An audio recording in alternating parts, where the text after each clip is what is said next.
Ladies and gentlemen, please welcome Courtney Green, Founding Director, and Melanie Perlman, Executive Director of the Center for Empowered Living and Learning. Ladies and gentlemen, tonight, on the eve of the anniversary of the terrorist attacks of September 11, 2001, we remember the horrific tragedy that shattered the lives of Americans and citizens around the world. We were not strangers to terrorism before that day. However, that tragedy would no longer allow us to turn a blind eye to a tactic that had been growing in popularity around the world. Left unchecked, the proliferation of terrorist organizations threatens life as we know it. These terrorists can strike anyone, anytime, anywhere. Terrorism is a complex subject. It's hard to understand. It's driven by ideology for political and social gain. It does not discriminate. It recognizes no boundaries. The Center for Empowered Living and Learning is an institution dedicated to educating individuals and organizations and empowering them with the tools and knowledge that they need to engage in the fight against terrorism. It is not only a state-of-the-art interactive exhibit on global terrorism, but also a center focused on counterterrorism education and prevention, as well as preparedness training. Our country has significant challenges ahead, the economy and healthcare, just to name a few. But it is incredibly important that we are not so distracted by these issues that we forget about our national security, both on a domestic level as well as on an international level. And, as we were reminded by 9/11, they are not mutually exclusive. The CEL tackles these important issues by bringing world-renowned experts on terrorism to Denver to educate and empower all of us with a greater understanding to help prevent and fight against terrorism.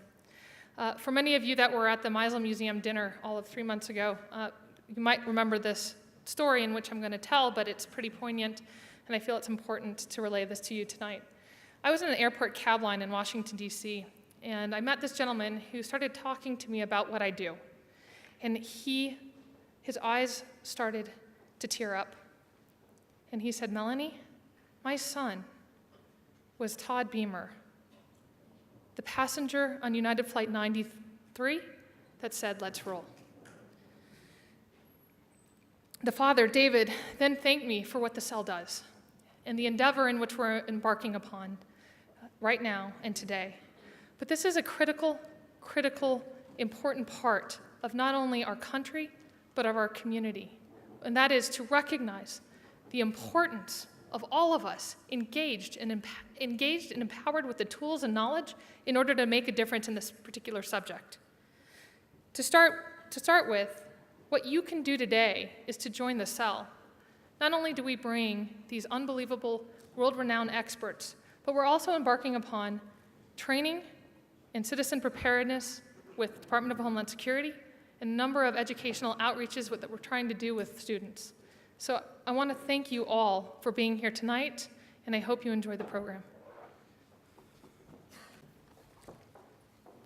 Good evening.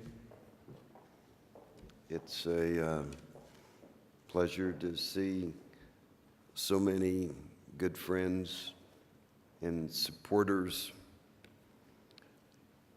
to share an experience here on the eve of 9/11, to hear from someone whose life and whose work deals with the issues of terrorism, Al-Qaeda, and what's happening in our world, and that we should never forget that it can happen anytime, any place, anywhere. And as you saw in the exhibit, it can even happen here in Denver.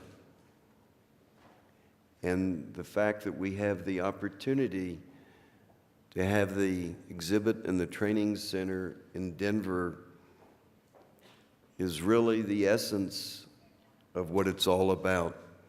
Anytime, any place, anywhere.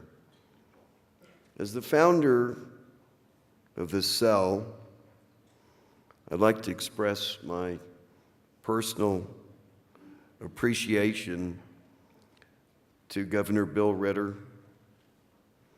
and his wife Jenny, who from the very beginning, whether it was outreach in the educational world, certainly in the political world, as we hosted many events at the DNC, the governor has had leadership and has been here since the beginning.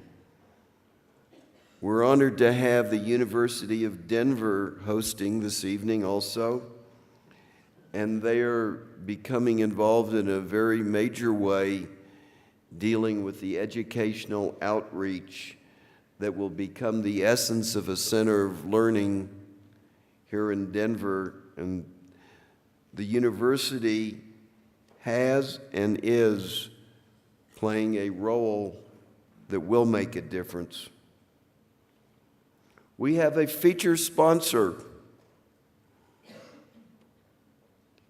We are very, very appreciative of the fact that the Denver Post has chosen the Cell to be one of their very important endeavors, and under the leadership of the chairman of the board of the Denver Post, Dean Singleton, I'd like to express an appreciation to you, Dean, and to all of you with the Denver Post that are helping make this all happen. Thank you very, very much.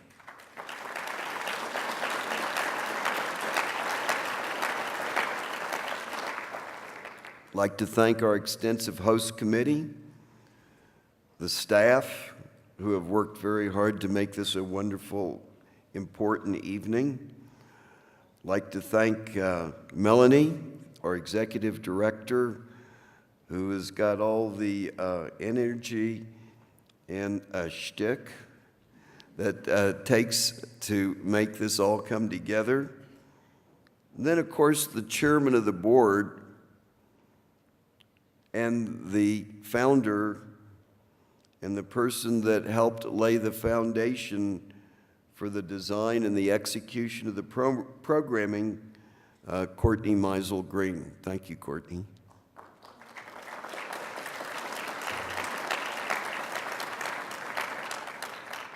And thank you, Melanie.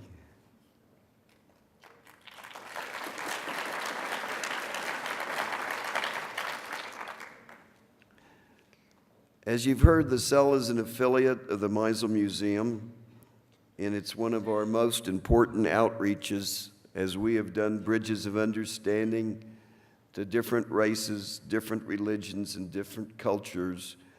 This also is part of what we do in order to bring to our community and to the world a better understanding of what the issues of our time, and here especially global terror. I'd like to formally welcome our distinguished guest, the governor, the Honorable Ambassador Hashim Haqqani, and Senior Advisor to the RAND, Brian Jenkins. We're very pleased to have such a distinguished panel. Our moderator for the evening, Brian Jenkins, is the Senior Advisor to the President of the RAND Corporation and one of the leading authorities on terrorism and international crime. He has served as an advisor to the federal government and to the private sector on the subject. Mr. Jenkins is the author of several books and chapters, with his most recent publication entitled, Will Terrorists Go Nuclear? He has participated in interviews for numerous publications, such as the Associated Press, which, by the way, Dean Singleton's the chairman of the board, so we've got it tied appropriately. The New York Times, the Washington Post, the Los Angeles Times, and the Christian Science Monitor, as well as CNN, NBC, and the National Public Radio. We are delighted to have him here to facilitate this important discussion with the ambassador here this evening. Before doing so, it is my honor to introduce a statesman who understands the importance of hosting this discourse, and a leader in my state, and a wonderful friend, Most Honorable Governor Bill Ritter.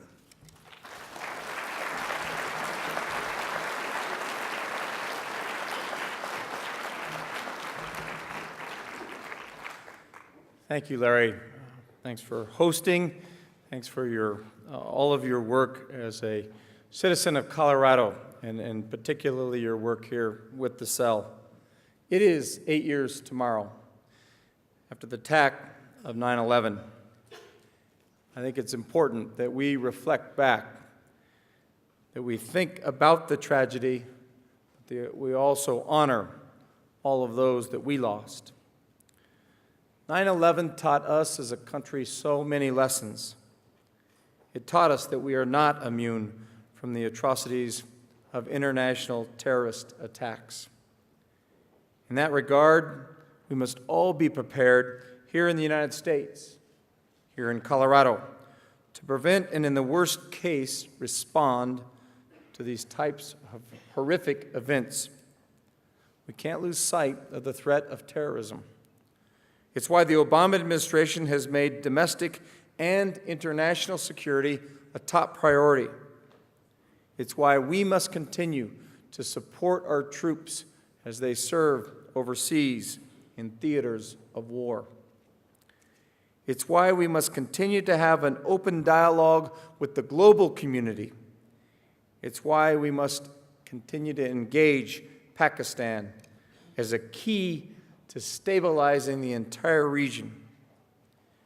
Hearing from leading experts and representatives from the government of Pakistan is critical to our understanding here in Colorado and in the United States about next steps that our policymakers should consider in our continued efforts to fight against international terrorism. It's also time to think about world events that affect our lives. Time to continue to do all we can to think about how we support our troops, our men and women in the armed forces. This ambassador's visit is an excellent example of reaching out to learn more about a nation that plays a significant role in America's fight to keep our nation protected. It starts with education and outreach.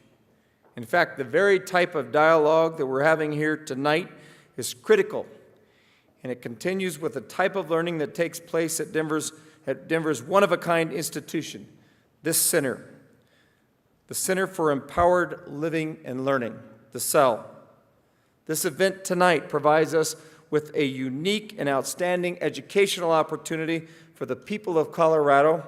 We're pleased to foster a stirring, spirited discussion of one of the most critical issues of our time. It is my honor tonight to be able to introduce our guest, to be the person who is able to invite our guest, the Honorable Ambassador Hussein Haqqani. He's Pakistan's ambassador to the United States in Washington, D.C. Permit me to introduce him to you. Ambassador Haqqani came to Washington in 2002 as a visiting scholar at the Carnegie Endowment for International Peace and as an adjunct professor at the School of Advanced International Studies at Johns Hopkins University. He's also served as a professor at Boston University, the director of the Center for International Relations, and a co-chair of the Hudson Institute's project on the future of the Muslim world. He is a leading journalist, a diplomat, and former advisor to Pakistani prime ministers. His syndicated column is published in several newspapers in South Asia and in the Middle East. Ambassador Haqqani started his journalism career as the East Asian correspondent for Arabia, the Islamic World Review, and the Pakistan and Afghanistan correspondent for the Far Eastern Economic Review. During this period, he wrote extensively on Muslims in China and East Asia and Islamic political movements. While covering the war in Afghanistan, he gained a deep understanding of the militant jihadi groups. He regularly comments on Pakistan, Afghanistan, and Islamic politics and extremism on BBC, on CNN, ABC. His 2005 book, Pakistan Between Mosque and Military, has been praised in major international journals and newspapers as a path-breaking book on Pakistan's political history. Just looking at his resume and all of his life's experience and his considerable work analyzing for Americans the Middle East, Pakistan, Afghanistan, we are privileged and we are fortunate to have Ambassador Hussein Haqqani in our presence tonight. Ambassador.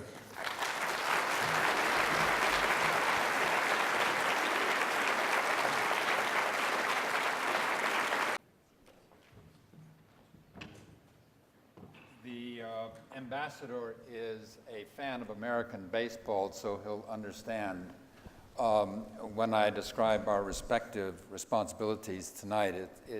He is at bat, it is my responsibility to throw the pitches.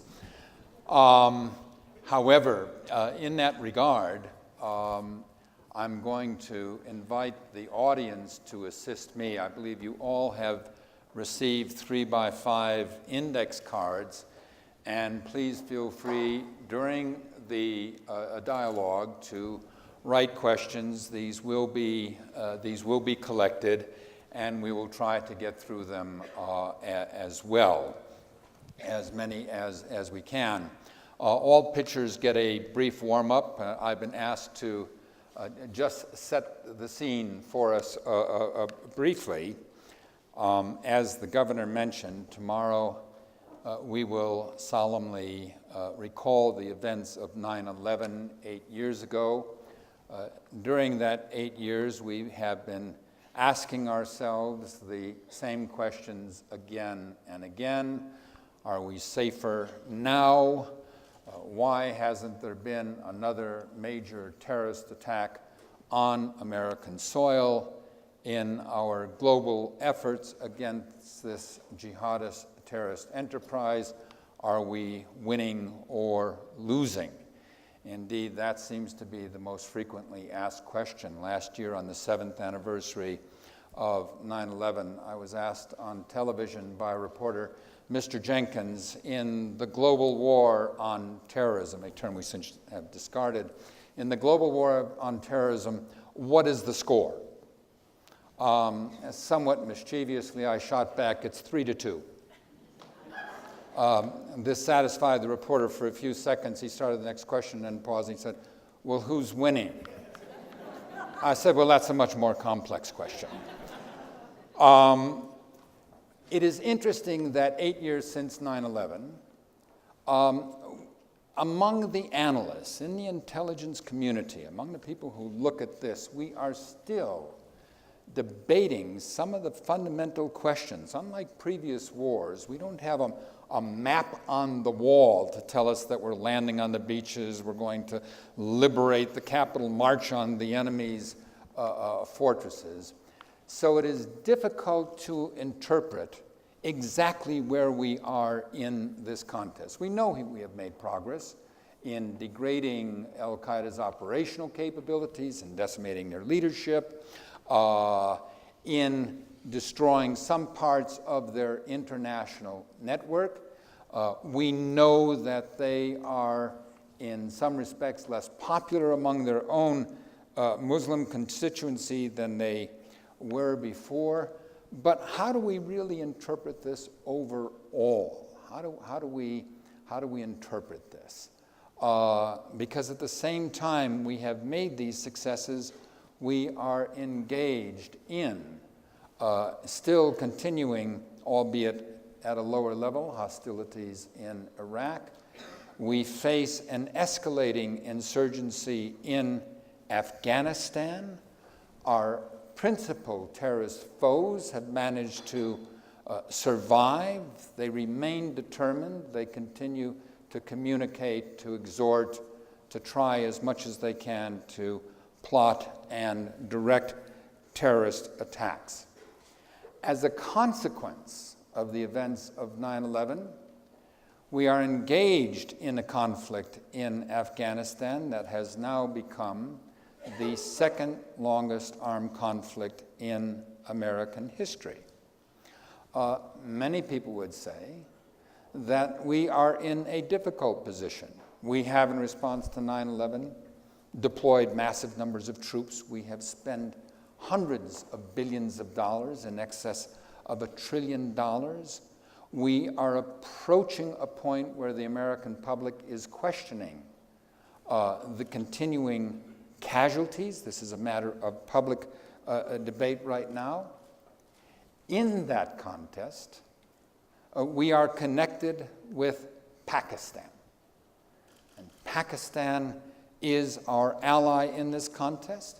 It is a difficult alliance. It is difficult for us at times. It is certainly difficult for our Pakistani colleagues in dealing with this, and is a delicate situation for them. There is perhaps no other individual that is in a better position to interpret that relationship than Ambassador Haqqani.